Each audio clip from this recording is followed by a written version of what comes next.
let's talk.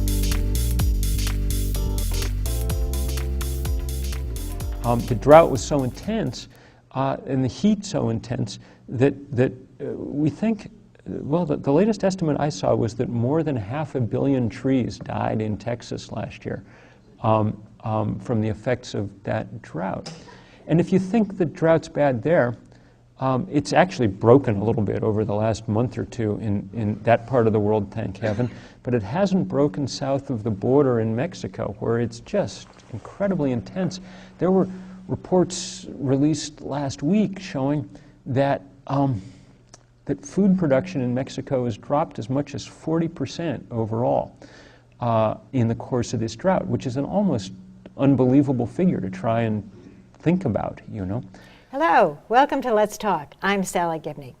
Whether you're interested in art or music or literature or politics or food, cooking, or even pickleball, it's all here for you right here with the Green Mountain Academy. I am so excited to have as my guest today Gloria Palmer, director of the Green Mountain Academy. Thank you for coming, Gloria. Thank you. It's a real pleasure to be here. It's so nice to have you. Now, could you tell us a little bit about yourself first? Sure. Well, I have lived in Vermont for, I think now, 40 years. Really? My family You're almost a Vermonter. Yes. Not quite, but almost. My family moved here to Manchester back in 1974. I was 11 years old. Oh, wow. So I've attended the local schools here. Oh, really? And went away for a little bit to school and then came back, worked at Factory Point Bank for 9 years. And then I decided I wanted to raise a family. So I have 2 daughters. And beautiful daughters, I might add. Thank you. You know, I think if I were to define myself, I would say, first of all, that I'm a mother. That's the greatest joy of my life. My daughters are now adults, and my older daughter is living in Boston, and she's a grad student at Boston University. Wow. My younger daughter is graduating this weekend, as a matter of fact, so I'm heading down to DC tomorrow for that. Secondly, I describe myself as a creative. I think I try to instill creativity in everything that I do, and I'm a watercolor artist. And a fabulous artist. Thank you. Really. And I love to garden. I absolutely love to cook. I'm totally at ease in the kitchen, and I find that a very creative process.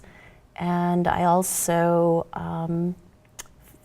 can instill some creative elements into my job with Green Mountain Academy for lifelong learning. Which is, now, you also did some craftsy things, didn't you? Didn't you used to do pocketbooks and different things? Yeah, I mean, I've done all kinds of things over the years. I used to make teddy bears and sell those at fairs. I've, sewing, so you've always been creative. Rug hooking. Yes. I absolutely love it. It really fills me. Yeah. Now, how did you come to be with Green Mountain Academy? Well, my girls were getting to an age where they were busy with school. I was a stay-at-home mom for a good number of years, and I was thinking part-time work would be good for me. And so a friend of mine told me about Green Mountain Academy.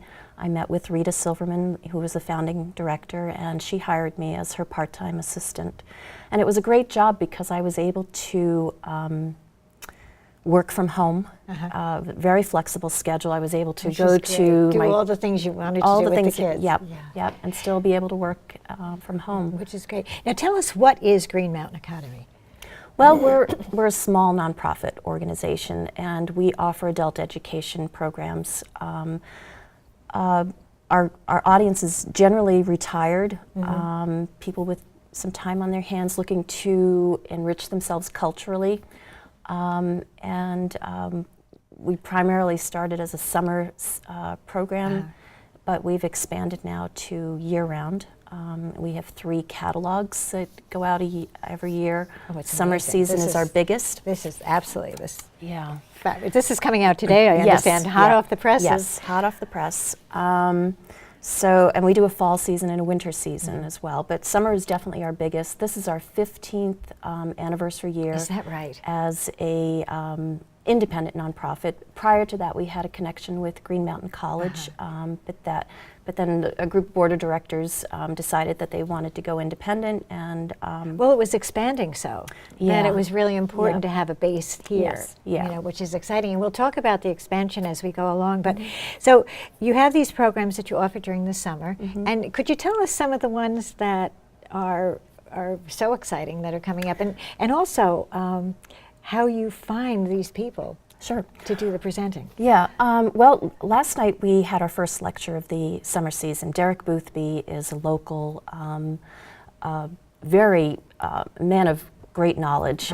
He's worked with the United Nations, and he's done a number of lectures for us over the years. So he did a talk on the Sykes-Picot Agreement, which is a secret agreement between the English and the French back 100 years ago, where they made the boundary lines in the Middle East that we know today, and that has, you know, created some turmoil in that area. So he talked about the history and how that has helped ISIS grow. So we had 64 people show up last night, which is phenomenal for us. Really nice way to start off the season. Now, where do you hold this? This was at the Manchester Community Library. We don't have our own buildings to house this, so we use the library. Burton Academy is very accommodating to us. We've used Equinox Village, the local churches, just about anywhere we can find space. Long Trail School, we've gone out there. And this year, we're trying something new. We are expanding into some other territories. We're going up to Stratton Mountain School, who would love to have us do programs up there. So we have 2 there. And then Bennington Museum is hosting 4 lectures there. That's And, great. So you're really expanding. Yeah. Which is We're very hoping that maybe some people from Manchester will go to these other locations and see really what a lot of And these it's other... not so far. No, You it know, and isn't. once you do it, isn't. And there's so much happening down at the Bennington Museum, and Bennington, you know, is really a vibrant cultural... Sure. And it's important that we share Yes. our resources Yes. and what we have. Yeah. Yep. So now, how do you, are there some specific classes that you want to talk about, and how do you go about finding the people who are doing these? Well, we have a program committee, and we meet 3 times a year prior to each season, and we sit around and we brainstorm ideas for programs, and everybody kind of takes a piece of it, and they may know of a speaker, have a personal connection to that person, so they reach out to them. We also look at college websites and research the professors there, because we draw from colleges. We're really fortunate to be really within close distance to Dartmouth, Williams, Middlebury. We've also brought in speakers from Bennington College. We've had UVM professors, and recently we've been able to reach out to New York State, Skidmore College, Union College, the University of Albany. And often I imagine they're happy to be able to do this too. They are, yeah, they really do. They really do like sharing what they're so passionate about. So basically the committee starts the process, and then it sort of gets handed over to me to do all the scheduling. I've got to work with the venues to make sure that that works. So you're the jack of all trades. You pull it all together. Yeah. And then I have to, you know, type up the program descriptions, get it to our graphic designer. I look for photos that, you know, go connect with those programs. It's a really great creative process. I love it. So, and you're so good at it. So tell us some of the things, the offerings that you have coming up. We have actually next week, next Tuesday, a lot of our programs happen to be on Tuesday evenings, 5:30 to 7, but we have Dr. Randall Balmer from Dartmouth College. He's going to talk about understanding evangelicalism and the religious right. And he is really an impressive speaker. His resume is very lengthy. He has appeared on NPR, The Colbert Report, Oh, really? and The Daily Show with Jon Stewart. And he's written a number of books, and I think he's going to be a really interesting speaker, and that's at the library again. We have other programs like Professor Jane Carroll from Dartmouth. She's an art history professor. We love her. She's spoken to our group before, and this year is the 500th anniversary of the death of Hieronymus Bosch, who was an artist, and he did the painting The Garden of Earthly Delights. And so she's going to talk about his work and what his paintings mean to us, and she will be our first lecturer at the Stratton Mountain School. Oh, interesting. And then we have Julie Cassidy is another fabulous presenter from Williams College. She specializes in Russian novels, and she has given many talks for us in the past. She'll be back to talk about what is art, Tolstoy, and the great Russian novel. And she's going to do this at the Bennington Museum for us. Good. I'm trying to think. We have a talk on Cuba. This year, our fundraising event is a Cuban-themed event, and we do an annual fundraiser. We wanted to go with a theme. We try to tie it to something that might be educational, and with all that's going on in Cuba this year, we thought, wouldn't this be fun to have sort of tropical theme? It would be fun and music and flowers and dance and all that sort of thing. That sounds like a lot. But we also tie a lecture to that. So we have a professor, retired professor, who lives over in Chester, Mark Schumann, and he's going to give a talk on the history of Cuba. And that'll be prior to the event? Yes, it will be. And we're doing, we have I just actually, before I got here, I stopped in at today's Headlines discussion group. It's a group of 15 people that get together with a moderator, and they talk about the headlines in the news, and it's wildly popular. The classes fill up very quickly. They meet for 8 weeks. So if you sign up you have to go for the whole series, or can you sign up individually for those? You sign up for the whole series, basically. Series, so it's an 8-week program, and it has become so popular that we now have 4 separate programs going on this summer. Wow.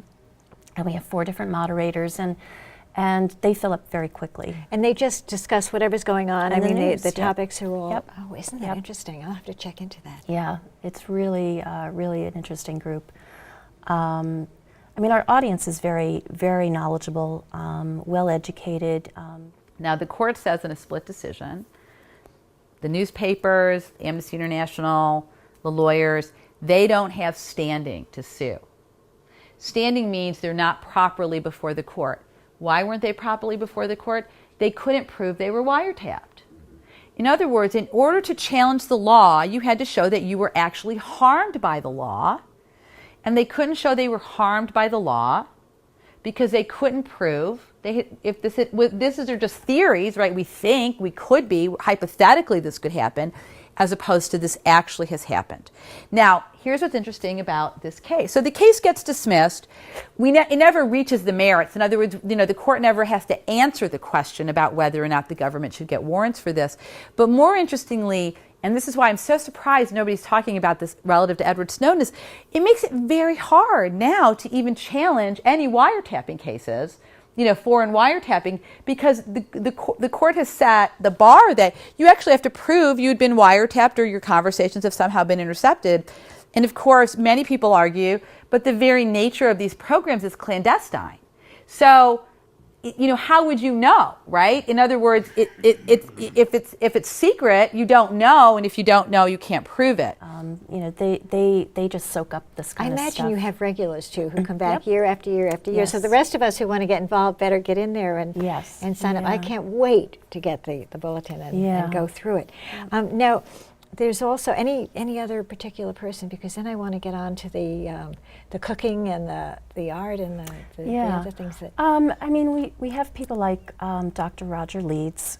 He actually teaches at Johns Hopkins University, but he has a summer home in Dorset, and he talks about economics topics, and he's always very popular. Stephen Sinding. He is a local man who gives talks for us. We have John Delano from the University of Albany. He's done a number of talks for us on life beyond Earth. He's also done a talk on stone walls, so he'll be back again this summer. We have Alan Calfee, who's going to take a group of us for a walk in the woods to talk about tree identification, the history of the natural surroundings. Oh, wonderful. When is that now? That is July 30th. And that'll be here in Manchester at the, it's called the Pew Forest. It's on the corner of Wide Awake and West Road. So that'll be fun. We have herbal workshops with Danielle LeBerge. Her parents are Bill and Lisa LeBerge, and she's an herbalist, so she's doing a series of 4 workshops with us this year. Gosh, we have, bridge classes are very popular. Pottery has been very popular.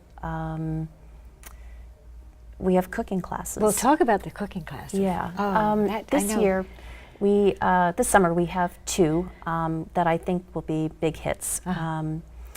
Ray Chen from the Inn at Westview Farm. He is going to do an Asian cuisine, and he does this every other year for us. And so May 25th he will do a cooking class. It's usually limited to about 20 people. I'm sure that fills up very quickly. Yes. Yeah. So we're excited to have him back. And then in July 18th, we have Hadley Stock from Pink Boot Farm. Oh, nice. She's going to do a barbecue for us. Oh, fun. And so that'll be another really fun class there. It's really, a little bit of everything. A little bit of everything. And Yep. now, I know, talk about pickleball. Yes. Well, I'm already signed up, so it's okay. We can talk about it. Yeah, I was introduced to pickleball last year just through a friend. She put it out there, and she said, they're Maybe you could share with our audience what it is. Well, pickleball is a combination of 3 racket sports. It has elements of tennis, badminton, and ping pong. And it's played with a paddle and a plastic ball on a tennis court, but the lines are drawn or taped to the size of a badminton court. And it's so much fun. I'm really looking forward to it. And it's very popular, I guess, in Florida.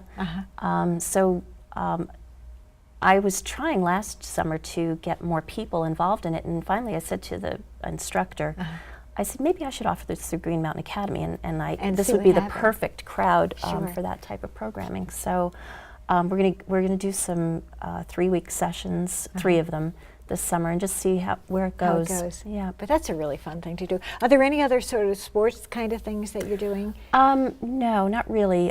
Bridge is really, a very popular gaming. game. Yeah, and we've done that for years. We have both Elizabeth von Riesenfelder as an instructor and Andy Avery. And those, bridge is really crazy in this town. It's, a lot of people play it. Well, I know people who play it love it, and they're very, very involved. Yeah. It's kind of a. So I'm so impressed with your abundance of knowledge and how you find all of these people. Yeah. I mean, it's just looking personal connections, looking at college websites. We often get recommendations from the professors we've had. We say, who of your colleagues would you recommend as speakers? This. And so we've got a good list of people. And then, this community is just filled with incredible people with talent and expertise. Sometimes we use faculty members from Burton Academy or Long Trail School. Yeah, it's just, If someone had an expertise or had something that they thought might be accepted by the community or people would be interested in, can they contact you and let you know that who Yes. they are and what they have? And yes, and yeah. if they, I do get calls from people saying that they would love to teach a program. I like to run it by the program committee because we are limited to how many programs we can offer. We can't Sure. just, go crazy. And right, exactly. first of all, it would make my life really crazy. But I think that there is a limit to where you get oversaturated with programs. So And certain things, I imagine you want to have a good mixture of things. You Yep. don't want to have anything, too Right. many of the same kind of Yeah, thing. yeah. So you have 3 programs during the year. So you have, what are the 3 different time frames? well, the summer season is our biggest season, and that runs from the middle of early May through August, and then we have another catalog that comes out in August, and that's September through December. Although we don't do a lot in December, the holidays Because of really the holidays, right. get us busy, and then our winter season is middle of January through April, although we've found that April is a time when a lot of people Are away. leave the area, so we don't do very much, but it allows me a little bit of a break. I mean, I'm in the middle of designing the next catalog, so. Sure. Now you design the whole catalog, don't you? Well, I have a graphic designer, actually. Irene Cole is our designer. But basically, we work very closely together. I give her all the content. I come up with all the photos that go on the cover. Also, I have to get photos from each of the professors, and then I try to tie a photo to the. I see the Yes. Manchester Music Well, we Festival. have advertising in here as well. It's a source of revenue for us, and so businesses can advertise with us. I think it's a great way for them to promote what they're doing. Absolutely. But when you see something like the Manchester Music Festival here, what we do is a swap with them. and basically. they'll advertise you. And Yes, yeah, yeah. this is back and forth. Yeah. I know you work very closely together with the other nonprofits in town, Yes. which is wonderful. Talk a little bit about the collaboration that you have. I mean, we think that collaboration is huge. It only helps strengthen each of our organizations, and so at times there might be a music festival concert, and we can find a speaker that can talk about that particular type of music or the composer. Same with the Dorset Theatre and Weston Playhouse. We'll try to tie something educational That to what connects with they're doing. And that takes collaboration, doesn't it? I mean, you have It to does, each have to yeah. know what's going on with each Yep, other and yep. and work it out. But it really enhances what Yes. each of you are doing. Yep.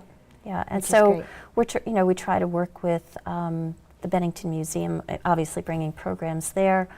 And that's a new collaboration, isn't it? That is, yes. Yeah. Hubbard Hall is a fairly new collaboration as well. Oh, We've really? brought people over there to see their opera performances, and they do a nice dinner along with that.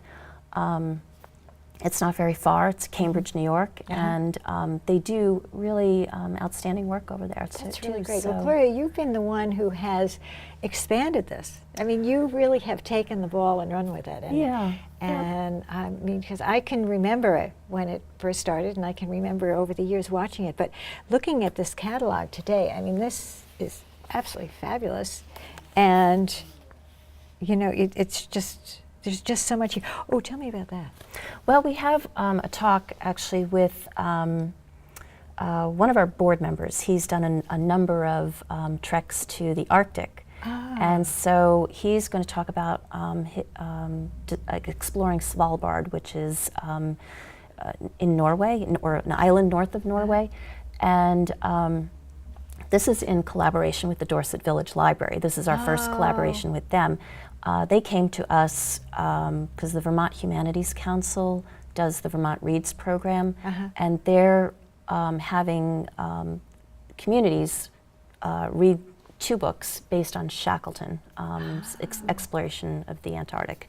And so they said, is there some way that you could partner with us and tie a lecture to this. So I immediately thought of Dave Galibersuch, who's on our board, and I asked him if he would do a talk. So he's going to do that.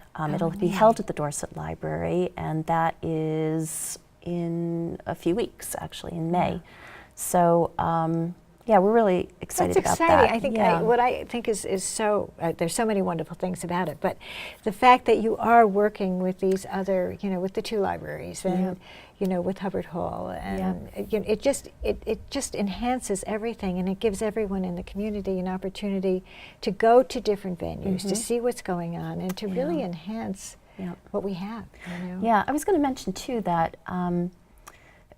the theaters, the local theaters, they're very, active in the summertime, and so we love to help promote what they're doing.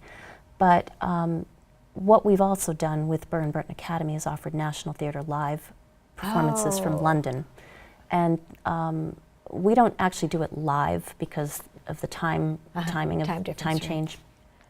But they're as close to live as you can get, and they're captured on videotape.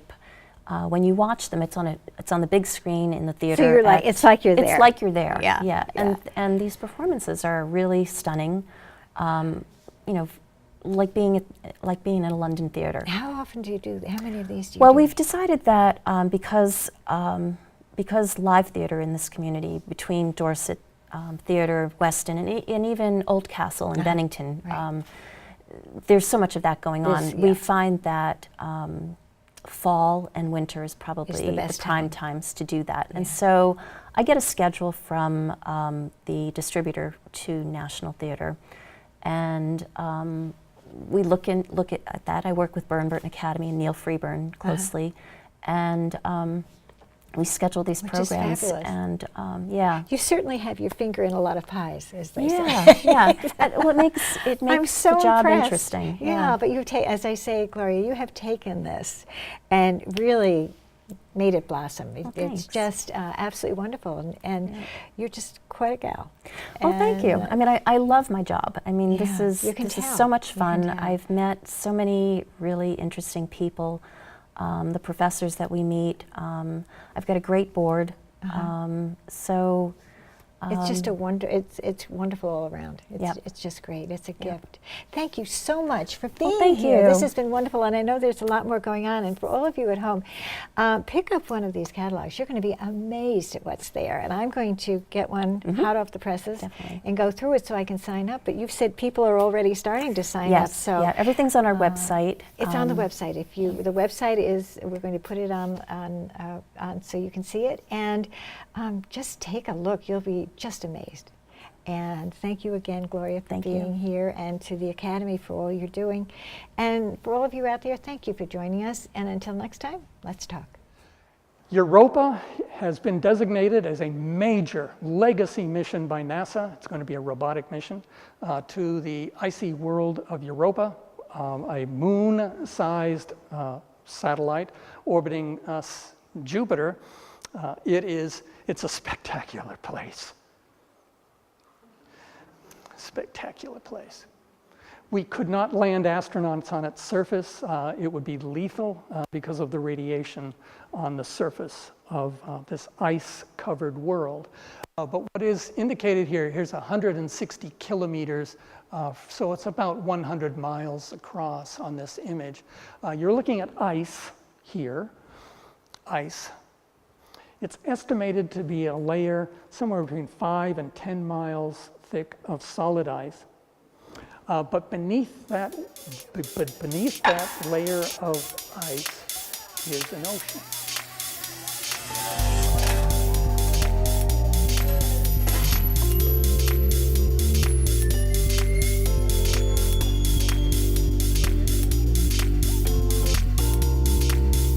Ready? Ready. So let's talk.